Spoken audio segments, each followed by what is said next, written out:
Hi, and welcome to How They Do It, our ongoing series of interviews with everyday entrepreneurs. I'm Michelle Martin, and I'm hosting this series. And today I have with me Aisha Loeks, who is the owner of Adorned by Aisha, which I should add, I'm wearing one of her creations right now. And I'm really excited to have you here today, Aisha, because we've been talking to people whose business is about selling their services, but you're someone who is creating art, and you're a different type of entrepreneur. So I'm excited to get a chance to talk with you and kind of learn a little bit about what your process is like and how you respond to customers and all of that. So welcome. Thank you. Glad to be here. So Aisha, can you tell us how you got started in creating your business? What got you going? Absolutely. There's, of course, the long story and the short story. I always was interested in doing art since a young age, and it's taken many different routes over the years. It was fashion design for a while, and then I moved into costume design, and I was working for some theaters, and I started making flower hair accessories for myself. Right. And lots of friends were saying, "Oh, I love that. You should make those." And after so many bugs in my ear, I was like, okay. So I bought a bunch of fake flowers and did all of these things and started, putting sparkles on them and doing all this stuff and created an Etsy store, and nobody was buying them. Oh, interesting. Yeah. So, and the markup was too high, the cost to make them, all of this stuff that I was learning. So I was working for a boutique at the time, and I saw a couple local jewelry artists coming into their shop and saying like, "Hey, would you like to buy my stuff?" And I had worked for a jewelry artist throughout college, so I knew how to make jewelry. And my degree was in costume design and crafts artisanry, so I just knew how to work with my hands in general. And I just saw, them place this order with her, for like a couple $100 for this jewelry, and I was like, I can make that stuff. And and not what she was selling. She was selling a totally different thing, but I was like, I could do that. So I got a few supplies here and there, and I just started making little pieces of jewelry, and I took it around to a couple boutiques, and they were like, "We love it. We want to carry it." And so I started selling it. The more money I got from a sale, that I just put it right back into the business, and then invest in more supplies. It took a very obvious turn of the type of jewelry because, it reflected my aesthetic. I found that it's hard to sell a product that you don't also like and want to wear. Right. So I went down the kind of vintage-inspired romantic jewelry route. My grandmother had left me with all of her vintage jewelry when she passed away, and I loved it. So that was part of my inspiration. And I learned that the techniques that I use for my jewelry, I've learned through, either doing working for the jewelry artist or things that I learned in college that were not even jewelry related, but I just learned how to make molds in special effects makeup classes, and I learned how to do casting, and I pour resin and all of this stuff. So it just kind of started to grow, and then it really took off, and which is amazing is in Philadelphia. Mm-hmm. Here, Philadelphia supports artists like I couldn't believe. I was doing this in Boston, and I was doing the wholesale bit only and was just trying to sell to stores. Mm-hmm. And coming to Philadelphia, I moved right into Old City, and my first Friday in Old City, I saw all of these artists lining the streets. And I was like, wait, what are they doing? And they're like, oh, they're selling their art. And then the next week, I was walking over Penn's Landing, and there was a craft show going on, and I was like, what is this? Like, who are these people with these tents, and what are they doing? And people were like, it's a craft show. And I was like, what do you mean it's a craft show? Right. I started researching craft shows and realized that, I just applied, and they juried my work, and if they thought I was great enough, I was accepted, and I paid my booth fee, and I bought, my white tent, and I bought a sign, and it was really fun because then I started building almost like a storefront. I pull out my pop-up tables, and I have my little decorations, and I started getting creative with how to display my jewelry. And before I knew it, it became full-time, and Philadelphia embraced it, and people really love my designs, which feels amazing. And all of a sudden I had this growing business. Right. So it sounds like it was sort of the accidental business. Yeah, but I mean, I knew I wanted to get that big. Do it, but I didn't know how it was going to happen, and it's like trial and error of what I think my end game was and I think it still is my end game, is one day I want to open my own store, and I want to have a boutique, and I want in my store to sell my line of jewelry as well as other local artists and, you know, dresses and scarves and purses, and have like kind of a cute little dress shop. Right. But I find that in today's economy, having to pay for a storefront and having to pay rent and overhead and employees, because, you know, you have to be there Monday through Sunday or something.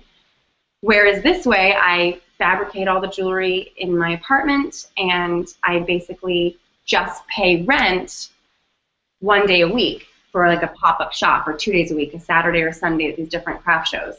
And it's a great business model for me, especially while it grows, and then I look forward to where it will go. Right. So you have brought up so many things that I want to talk to you about in more detail, because your story is, you know, I think really typical of the process that a lot of people go with. So the first question I want to ask you about, so you mentioned at the beginning that, you know, the business came from people saying to you, oh, we love your stuff, you should start selling it, you know, blah, blah, blah, which I think a lot of people get that, you know, but then you said you put it out there and it wasn't selling. Sure. You know, it wasn't selling. What made you stick with it? Because I think that you know, some people will try one thing, it didn't sell it, you know, oh well, it's not going to sell at all. What got you to keep going? Well, there was a gap between doing the flower accessories for my hair, the hair thing, and then the starting of the jewelry. There was a year gap, and I switched routes, and I was working for a theater doing costume design for a while, and I started doing the seamstress route, and I was doing alterations and custom orders, and Boston has a lot of weddings, so I was doing bridal dress alterations and bridesmaids dresses alterations, and I switched routes and started doing that. And I knew I always wanted to be creative. I knew I always wanted to design or do something, but somehow or another it never would always pay the bills. I had to, you know, serve tables, or I had to work as a secretary. And when I first moved here to Philadelphia, I worked as a assistant to like a CEO here in Philly, and I was still doing the jewelry on the side, but it wasn't my full-time thing. I always had to have something. But I really don't like working for other people, and I realized this. I realized this at a young age. I've always had a job, but at a certain point, I end up butting heads with somebody. I think it's natural, and most people probably just, you know, they handle it, and it's what you do. And I just didn't want to handle it. I was like, I don't want to show up to work the next day, and I don't want to be there at 8 a.m. and like, I want to do what I want to do. Right. So I need to figure out, if I want to do what I want to do, I need to figure out how I can create that opportunity. Yeah, and especially because I'm like, I'm not going to be a career waitress. I knew that wasn't my life choice, and I wasn't going to be a career secretary. So when there's no passion behind what you're making your income from, of course you have these fantasies of just wanting to quit. Because it's one thing if you are, I don't know, if your passion is to be a lawyer, and then you're a lawyer, and then you work for a law firm, and even if you butt heads with another lawyer, or you butt heads with your boss or whatever, that's still your career choice.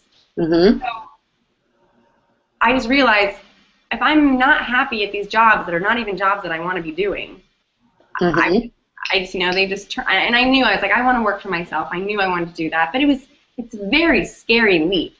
So, you know, you do it in baby steps, and I had little crutches along the way where I still had my job, but I was doing the jewelry, and then it only took a few craft shows for me to see that I could make money from it, and then I quit all the other jobs, haven't looked back, and it's worked.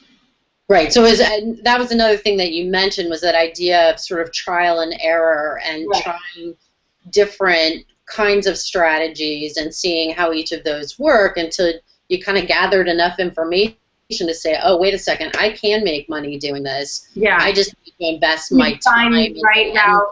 Right. And I learned that it's a lot about putting it right back into the business. So every dollar I made, Aisha didn't really see that money yet. I see money now, but right in the beginning, I just put it right back in. So if one necklace sold, the money from that, I just put it right back into the business to get supplies to, make 4 more necklaces, and then, 4 necklaces sell, and then I can make 10 necklaces, and now I have an inventory of like thousands. I just have so much jewelry. It's just like Well, and that's another, we talk about, you mentioned your business model and that issue of a business model. So, again, a lot of the people that I've talked to so far, including myself, are people who we generally are selling our time. And so you don't have to buy materials. You're not necessarily having to, have retail space or those kinds of things. And I think for someone who has a business like you have, where you're making something, and where you may also be thinking about, retail and that kind of thing, you have some different concerns, some different things that you have to think about, and certainly that issue of needing the supplies to make the jewelry, and then needing to, you can't just pay all the money to yourself, or else you're not going to be able to buy the supplies. No. So that becomes, something you really have to think about differently when you own that kind of business.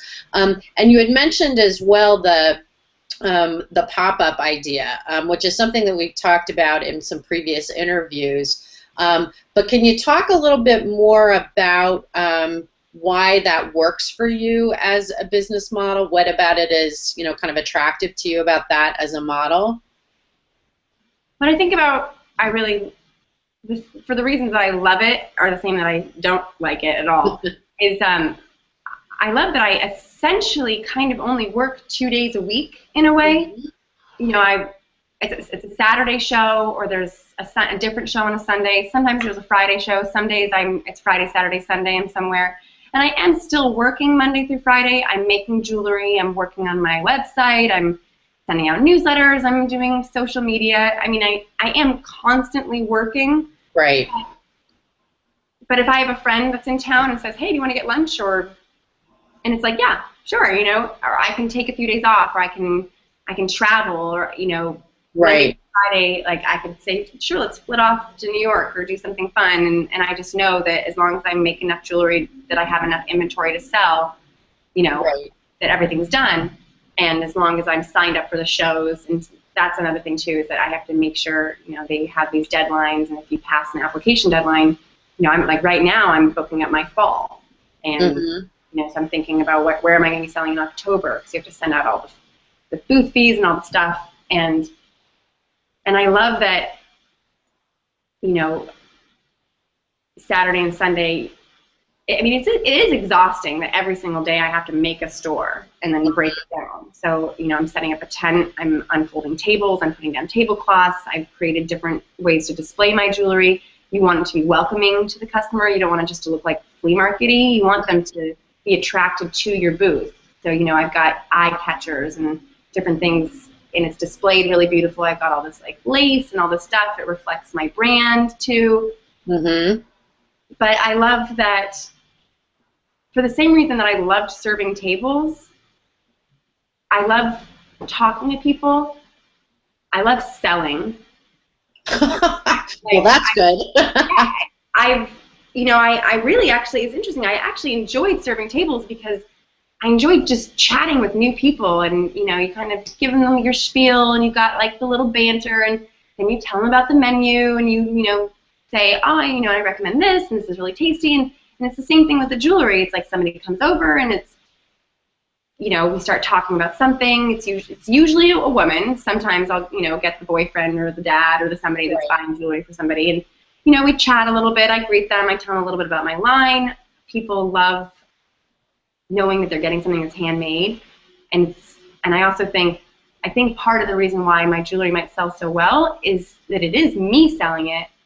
I think that other people could sell it too, but it's one thing when you're actually talking to the artist face to face, and you're buying straight from the artist. I think that's the same appeal of going to a farmer's market. It's like you're going and you're buying this produce right from the person that grew it. And so I can talk, people can ask me specific questions, and I can tell them my process of like how I made something, and So I love that interaction. I love being sociable.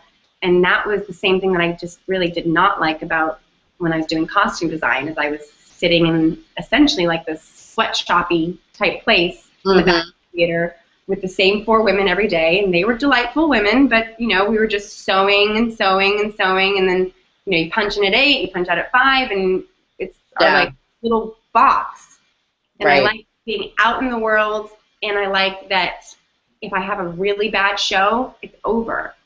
Right. Like if you have a bad day at work, you almost have to say, now I have to go back tomorrow and I have to deal with those same people again. And right. And now we have to have like a conflict management thing, or we're gonna, you know. So at a show, if I have a bad show or an organizer did a poor job, you know, that's just all there is. I speak my mind and say, this was a bad show, I won't be returning. You know, or this is a good show, and it's like, thank you so much, the organizer, thank you for advertising it, so many shoppers came, it was wonderful. So I really love that. And then at the end of the day, at the end of the Saturday, it's like I have this whole thing to show for it. Like, oh, I just had this great day. And then in the same respect, I don't get weekends. Saturdays and Sundays, people are saying, let's go to the beach, and it's like, I'm working. Right. Your weekend, if you have it, is during the week. Right. Anybody want to go to the beach on a Tuesday? I'd love to. Right. Right. Well, you know, another thing that you mentioned, Aisha, that I thought was interesting was how you took skills that you had learned from other craft areas, so like the casting and that kind of thing, and applied them kind of in a new way to create jewelry. And so that synthesis of, you know, bringing in new ideas from different areas to create your product, I think that's a pretty common thing too for a lot of entrepreneurs, because it's really about, you know, how do you reinvent some things and how do you integrate some things that you've pulled from a bunch of different areas in your life, and you never know where the inspiration is going to come from or where new ideas are going to come from. And you know, and also, like, I never knew that I would use those things for jewelry. I mean, the obvious jewelry thing was in college I did work for a jeweler and a jewelry shop. So she taught me basic things like how to open a jump ring.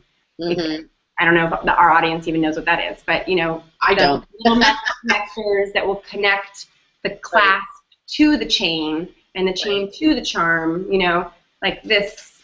You know, this is a jump ring that's holding the flower to the chain.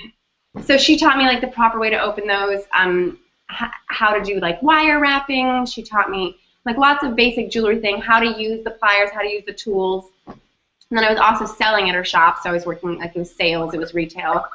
And then in college I learned sewing, and I learned like basic crafts artisanry. So I learned about like painting for sets, and I learned how to, you know, dye fabric, and then I learned how to do special effects makeup. So a lot of that is using makeup to make like old age, but some of it is to make scabs and bruises. And then the part that I'm end up using now is we learned how to make prosthetics, like fake noses and like an arm, and how to cast that. So I learned that I could make something out of, I guess I would mold it out of clay. Like let's say I make a fake mold, or and I mold it out of clay and I made a nose.